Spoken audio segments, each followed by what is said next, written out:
Hello dear students, good morning and most welcome on your own channel Degan online study. So यहाँ पर हम बात कर रहे थे आपके 12th क्लास के फिजिक्स के सिलेबस के बारे में, जहाँ पर सेकंड चैप्टर के कुछ सेकंड लास्ट प्रीवियस वीडियोस आपके रह गए हैं, तो उनके बारे में बात कर रहे हैं। तो जैसे कि मैंने बताया था कि 2 चैप्टर हो रहे हैं, 2 डेरिवेशन हो रहे हैं, तो उसके अकॉर्डिंग जो सेकंड लास्ट आपका डेरिवेशन है उसका नाम है कि विद्युत क्षेत्र के एकांक आयतन में ऊर्जा, यानी कि energy per unit in volume of electric field. ठीक है बच्चों, तो यहाँ पर हम जैसे कि बात कर रहे हैं कि विद्युत क्षेत्र के एकांक आयतन में ऊर्जा के बारे में। तो ऊर्जा आपको पता है कैसे जनरेट होती है। ऊर्जा जनरेट होती है कि कोई भी हम कार्य जो करते हैं उस कार्य के कारण जो हमारी ऊर्जा होती है या फिर जो कार्य होता है वही ऊर्जा के रूप में संचित हो जाता है। अब ये एनर्जी है वो किस प्रकार से फाइंड आउट होगी उसके बारे में बात करेंगे। सबसे पहले उसके लिए हम क्या कर रहे हैं कि जैसे आपके ये टॉपिक है कि विद्युत क्षेत्र के एकांक आयतन में ऊर्जा, तो उसके लिए एक डायग्राम के थ्रू हम समझते हैं। डायग्राम किस प्रकार से, डायग्राम इस प्रकार से आपके जैसे कि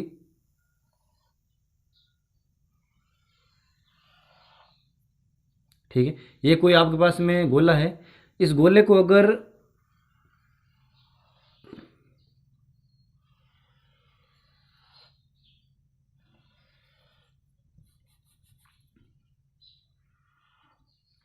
ये हमारे पास में कोई गोला है, अब माना कि हमारे पास में ये जो गोला है वो कोई एक आर त्रिज्या गोला है। आप मान सकते हो जैसे कि कंप्लीट इसकी देखो, हमें जो रेडियस लेनी है वो इसके आउटर पॉइंट से लेनी है। ठीक है, रेडियस जो लेनी है ना वो इसके आउटर पॉइंट से लेनी है। माना कि हमारे पास में ये इसका हो गया सेंटर पॉइंट ओ, और देन फिर आपके पास में रेडियस हो जाएगी इसकी आर। ठीक है बच्चों, तो अब हमें क्या करना है कि अगर मैं इस गोले को, जो हमारे पास में एक आर त्रिज्या का जो गोला है ना बाहरी पृष्ठ के रूप में, तो इस गोले को मैं डी आर दूरी तक संपीड़ित करूं, जैसे कि ये आप कंडीशन देख पा रहे हो।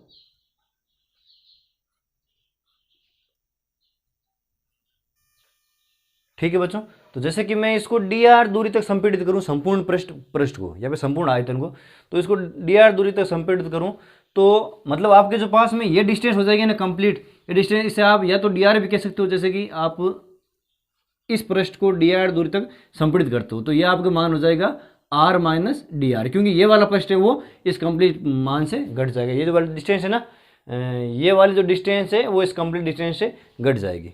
ठीक है बच्चों, तो इसको संपीड़ित करने में यानी कि इसको कम करने में जो हम कार्य करेंगे वो कार्य आपके एनर्जी के रूप में कन्वर्ट हो जाएगा। बस ये थोड़ी आपको ध्यान रखनी है। तो इसके लिए हमें क्या करना पड़ेगा कि इसके अभिलंब बाहर की ओर एक बल लगाना पड़ेगा, यानी कि हम कह सकते हैं कि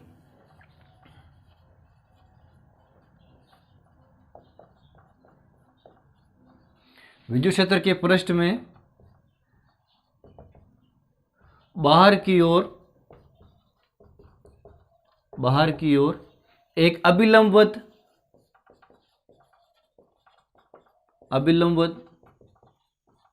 बल, एक अभिलंबवत बल कार्य करता है। अभिलंबवत बल जो है वो कार्य करता है। ठीक है बच्चों, और ये जो आपके अभिलंबवत बल होता है वो इसके दाब और पृष्ठ के द्वारा संतुलित होता है। जैसे कि आप कह सकते हो कि आपके पास में बल का जो मान हो जाएगा वो हो जाएगा, आप लिख दो डायरेक्ट दूसरी बार में, कि जैसे पृष्ठ के बाहर की ओर बल,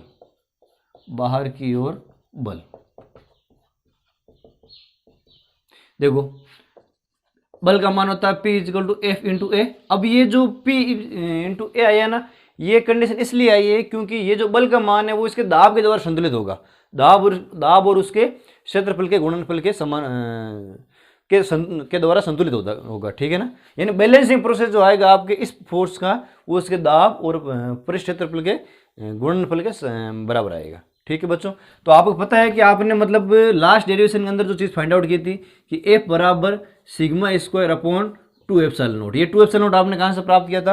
ये 2 एप्सिलॉन नॉट आपने प्राप्त किया था जैसे हमने माना था कि E1 बराबर अगर E2 हो और इसका मान हमारे पास में दिया हुआ था सिग्मा अपॉन एप्सिलॉन नॉट, तो हमारे पास में समीकरण आई थी E1 प्लस E2 बराबर सिग्मा अपॉन एप्सिलॉन नॉट। दोनों के अंदर एक समान मान रख दो तो आप कह सकते हो कि E2 प्लस E2 बराबर सिग्मा अपॉन एप्सिलॉन नॉट। अब कितना हो गया? 2E2 बराबर सिग्मा अपॉन एप्सिलॉन नॉट, तो E2 का मान कितना हो जाएगा? Sigma upon 2 epsilon not. तो ये वैल्यू इस प्रकार से आपके प्राप्त हुई। ठीक है बच्चों, तो ये वैल्यू आपके पास में यहाँ पर प्राप्त हो गई थी। अब वो गुणनफल के अकॉर्डिंग आप समझ सकते हो कि जैसे आपके पास में ए कौन सा है, यानी क्षेत्रफल कौन सा है, तो क्षेत्रफल के अकॉर्डिंग आप कह सकते हो कि 4πr² आपके जो क्षेत्रफल है वो हो जाएगा। ठीक है बच्चों, और देखो आपके पास में जो अब कंडीशन क्या है, कंडीशन ये है कि यदि आप लोग स्टार पॉइंट बनाकर भी लिख सकते हो, कोई जरूरी नहीं है, मतलब मेन चीज है आपके ये, तो आप लिख सकते हो कि जैसे यदि पृष्ठ को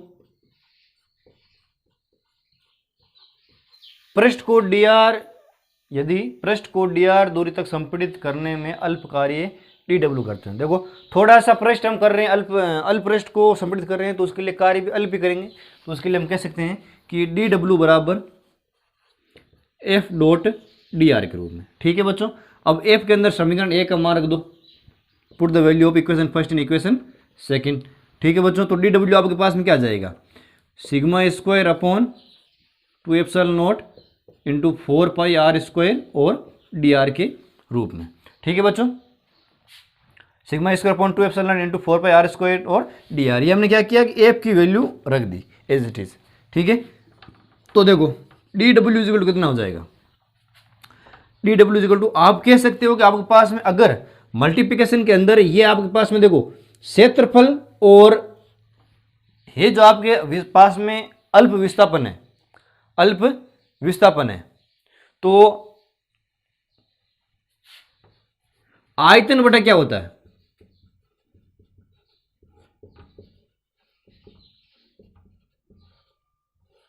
विस्थापन बटा क्षेत्रफल, तो उसके अकॉर्डिंग देखो या आप एक चीज कह सकते हो कि देखो यहां पर जो कंडीशन है, अगर आप ये अप्लाई ना करके डायरेक्ट आप ऐसे लिखो कि क्षेत्रफल गुणा ये भी एक तरह का क्षेत्रफल ही है, ये भी एक तरह गुणा क्षेत्रफल ही है। ठीक है, तो क्षेत्रफल इंटू क्षेत्रफल आपके पास में देखो, अगर थोड़ा क्षेत्रफल यहां पर बचा हो, संपूर्ण क्षेत्रफल हो, तो वो क्षेत्रफल बढ़ जाएगा, यानी कि इसका ये आयतन घेराव कर लेगा। तो अल्प विस्थापन के लिए या फिर अल्प क्षेत्रफल के लिए आप कह सकते हो कि σ²/2ε0 जो वैल्यू है वो आप कन्वर्ट हो जाएगी dv के अंदर। ठीक है बच्चों, देखो बात समझनी होगी है कि 4πr² एक तरह का क्षेत्रफल है, मल्टीप्लिकेशन करेंगे और से या फिर कुछ ना कुछ डिस्टेंस से करेंगे। ठीक है, तो मल्टीप्लिकेशन करने पर हमारे पास में ये जो चीज आ जाएगी वो आयतन में कन्वर्ट हो जाएगी, और आयतन में कन्वर्ट होने के बाद में जो किए गए कुल कार्य होगा आपके पास में, किया गया कुल कार्य वो कितना हो जाएगा, W = इंटीग्रेशन ऑफ dw। ठीक है, तो यहां पर आप वैल्यू रख दो, W बराबर यानी कि टोटल वर्क, WT भी कह सकते हो आप इसे। ठीक है ना, टोटल वर्क या फिर कुल कार्य, तो WT = dw² σ²/2ε0 dv के रूप में। ठीक है बच्चों, तो ये आपके पास में मतलब जो कुल कार्य है वो आ जाएगा, और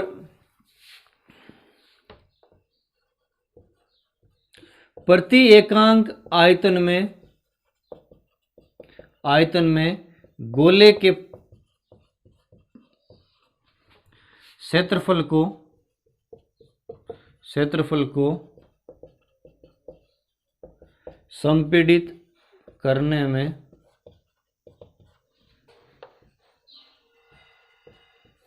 किया गया कार्य कौन सा है, किए गए कार्य, तो किया गया जो कार्य है वो आप कह सकते हो किया गया कार्य ही ऊर्जा के रूप में संचित होता है। ठीक है बच्चों, ऊर्जा के रूप में संचित होता है। तो देखो U बराबर इंटीग्रेशन ऑफ σ²/2ε0 और dv, ये आपके पास में क्या हो जाएगी, एनर्जी आपके पास में आ जाएगी, क्योंकि इसको जो संपीड़ित करते हैं ना, संपीड़ित करने में यानी कि इसके क्षेत्रफल को दबाने हम कुछ इसके क्या होगा कि दबाएंगे तो बाहर की ओर बल लगेगा, अभिलंब तो बाहर की ओर बल लगेगा, और ये जो बल होगा ये उस बल से आप क्या करोगे कि बल जो लगेगा वो इसके आयतन के दाब को प्रभावित करेगा, दाब के और क्षेत्रफल को प्रभावित करेगा।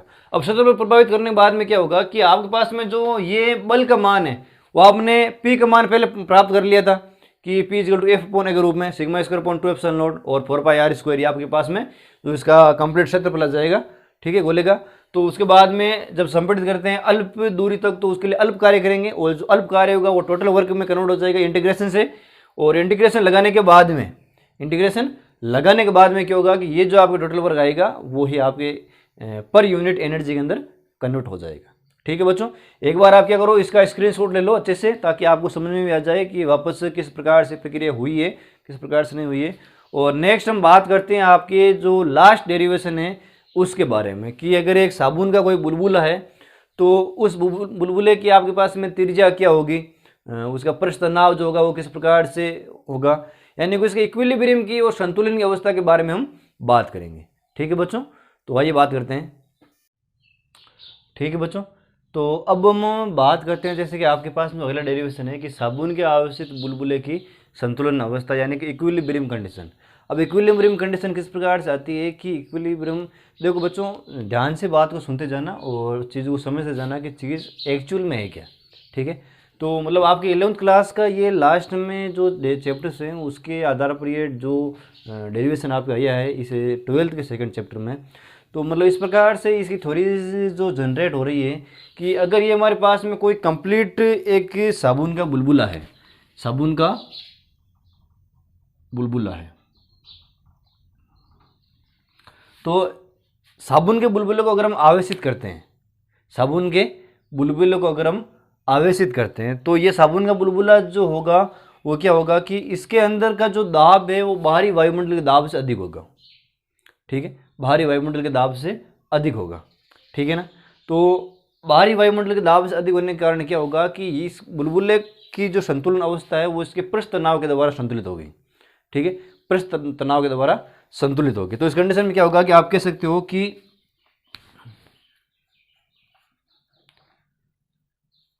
साबुन के एक बुलबुले, साबुन के एक बुलबुले पर, साबुन के एक बुलबुले पर दाब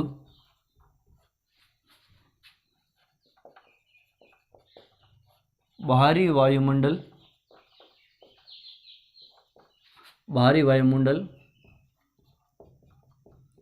के दाब से अधिक होता है,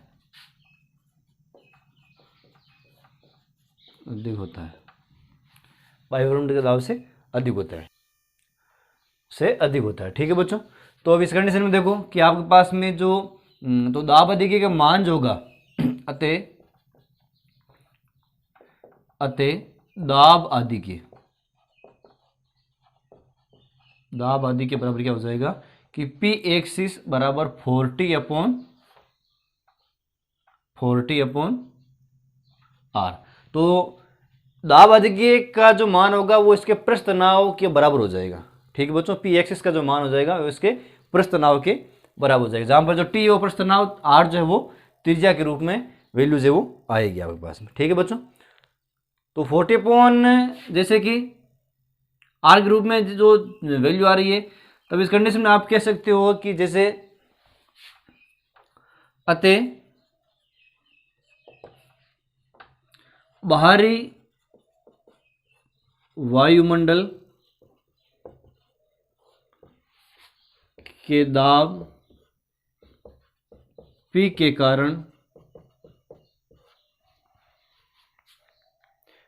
कारण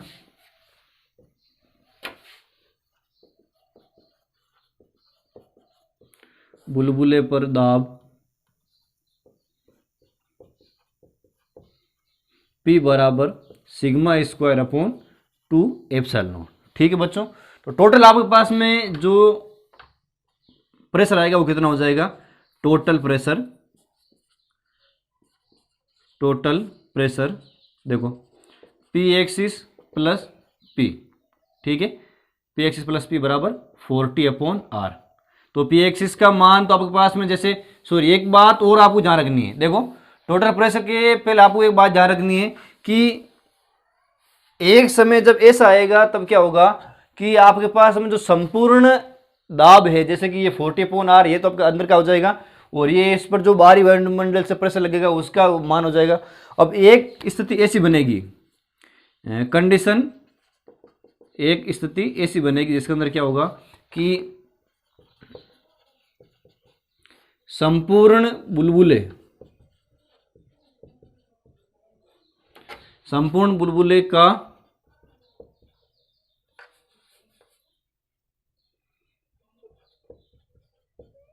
का संतुलन या आप कह सकते हो कि जैसे अवस्था,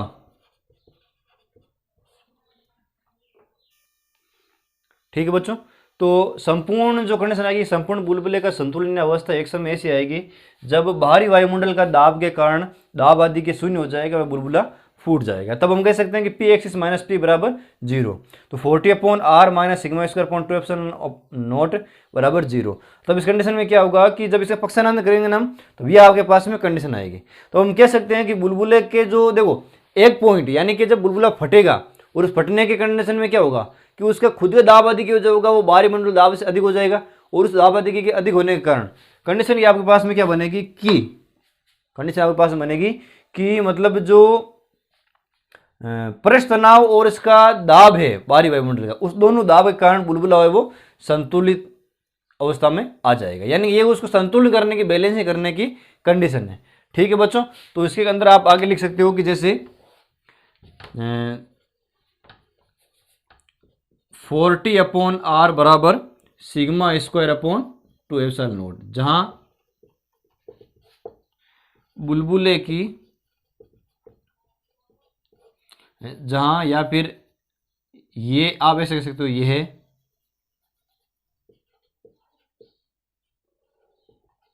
यह बुलबुले की क्या है, संतुलन अवस्था है, संतुलन अवस्था है। तो देखो अब इसमें से आप टी यानी कि पृष्ठ तनाव का मान किस प्रकार से प्राप्त करोगे, पृष्ठ तनाव का मान, तो पृष्ठ तनाव का मान मल्टीप्लिकेशन कर लो कि टी बराबर sigma square upon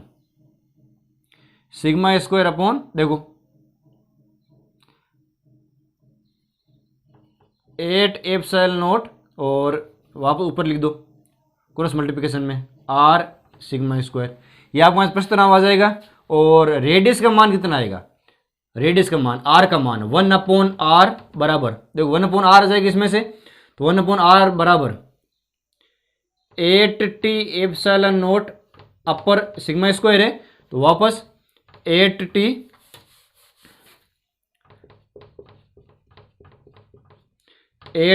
epsilon not बटा सिग्मा स्क्वायर बराबर त्रिज्या का मान। और आपके पास में जो पृष्ठीय आवेश घनत्व है, पृष्ठीय आवेश घनत्व है, अब आप ऐसे भी लिख सकते हो कि यहां पर देखो जो बात आ रही है ना बुलबुले पर दाब, या फिर आप कह सकते हो कि बुलबुले को सिग्मा पृष्ठ घनत्व से आवेशित किया जाता है, सिग्मा पृष्ठ घनत्व से आवेशित किया जाने पर सिग्मा पृष्ठ घनत्व से जब इसको आवेशित करेंगे ना, तब ये आपके पास में दाब का जो मान है वो आ जाएगा। ठीक है बच्चों, तो यहां पर वापस देखो आप पृष्ठीय आवेश घनत्व का मान किस प्रकार से निकाल सकते हो, पृष्ठीय आवेश घनत्व का मान निकाल सकते हो, देखो लिखो कि पृष्ठीय आवेश घनत्व बराबर कितना आ जाएगा 8t एप्सिलॉन नॉट बट्टा R और अंडरूट। ठीक है, सिग्मा का मान जब स्क्वायर हटेगा तो सामने अंडरूट लग जाएगा, तो 8t epsilon not upon R, ये वैल्यूज आपके पास में आ जाएगी। ठीक है बच्चों, तो ये आपके कुछ ना कुछ वैल्यूज हैं जो उस चैप्टर के अंदर मोस्टली काम आने वाली है, बस इन चीज़ों का आपको ध्यान रखना है। और बाकी जो चीज़ है उसके बारे में मतलब जो नेक्स्ट बात करेंगे हम क्वेश्चन आंसर के बारे में, तो मेन जो आंकिक प्रश्न है उसके बारे में आपके लिए अलग से वीडियोज है वो बनाकर लेके जाऊँगा। ठीक है, तो ये आपके सेकंड चैप्टर जो है वो आज कंप्लीट हो गया। अब एक बार जो इसके आंकिक प्रश्न है उसकी जो क्वेश्चन आंसर थ्योरीज है वो भी मैं आपको बता दूंगा किस प्रकार से इसको समझते हैं, किस प्रकार से क्वेश्चन आंसर को करते हैं। नेक्स्ट वीडियो में वापस हम थर्ड चैप्टर को स्टार्ट करेंगे जो आपके इलेक्ट्रिक पोटेंशियल के बारे में आएगा। ठीक है बच्चों, तब तक के लिए अलविदा।